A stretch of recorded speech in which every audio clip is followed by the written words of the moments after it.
Welcome to month 11. I have opened my package and followed the cutting instructions that were included, and my fabrics are all ready to go. So we're going to start assembling block 11. The instructions are on page 24 of your pattern. For step 1, once again, we're making this shape right here.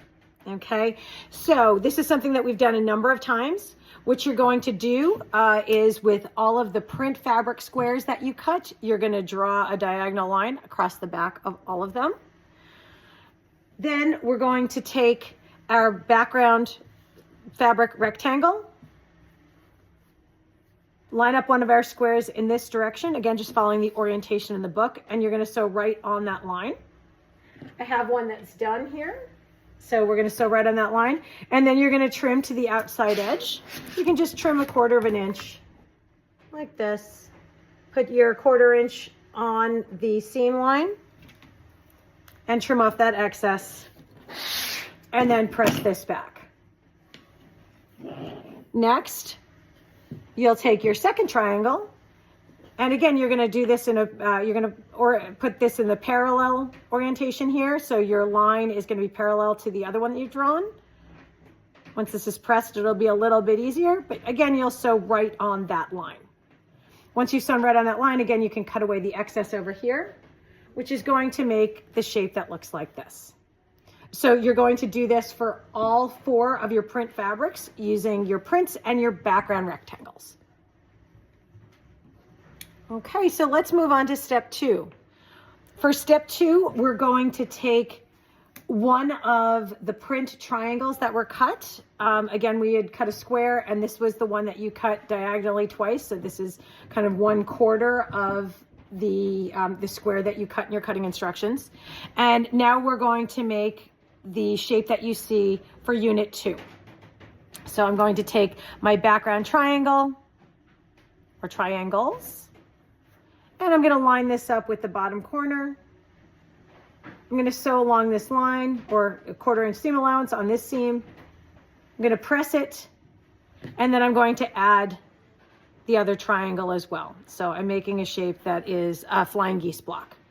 You'll do this for all 4 of your different print fabrics using those triangles that you cut from your background fabric.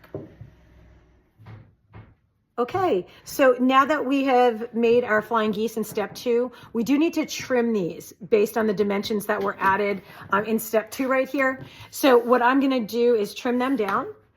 When you're trimming a flying goose block or flying geese block, what you want to do is make sure that you've got 1/4 of an inch from this point, so that when you sew this to the other piece, your seam will be right at that point.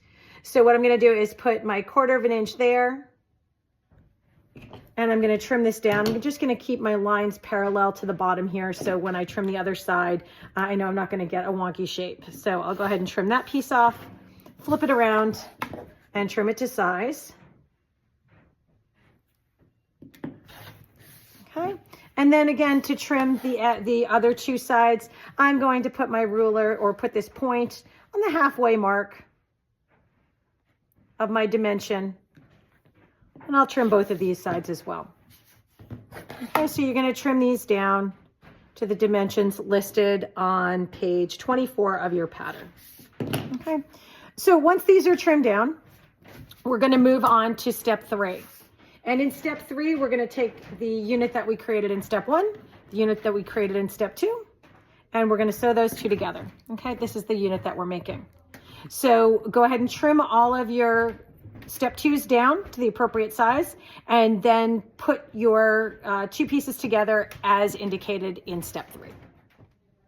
All right, so I have completed the unit C, which is step 3 in our block 11. Now you're going to lie them out in whichever order you'd like. Again, just following the layout on page 25 of your pattern. So just make sure the orientation of each one of them is correct. Okay, I think I've got it there. And now I'm going to sew each of these together. This to this, this to this, and then those 2 pieces together to create the center of block 11. Okay, so I have the center of block 11 complete. Now we're going to turn to page 29 And using all of the pieces that you assembled in month 0, your cornerstones and your setting triangles, you're going to lay this all out, and you're going to assemble the rest of the block.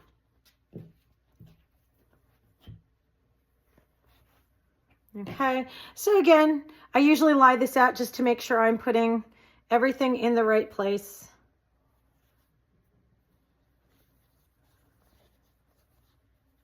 Oh, looks like I left my other pile over there. Let me grab it. Okay. Your greens go in the green corner, your golds go in the gold corner, and so on. Now, don't forget that you want to follow the instructions on page 29, because when you assemble what I'm going to call this fancy flying geese block, you do want to make sure that you trim it down to the appropriate size before you start sewing your rows together. Okay, so we've seen this before. This is the final step for every one of our blocks in this project. So I'll go ahead and do this, and I will sew my rows together, and I'll come back with my finished block. And here we go. Block 11 is complete. Don't forget to do your braided flying geese block. That also needs to be done this month. Instructions for those are on page 30 and 31 of your book. Or if you are using the paper piecing method, you'll find the instructions on the pieces within the paper piecing book. Thanks, everyone.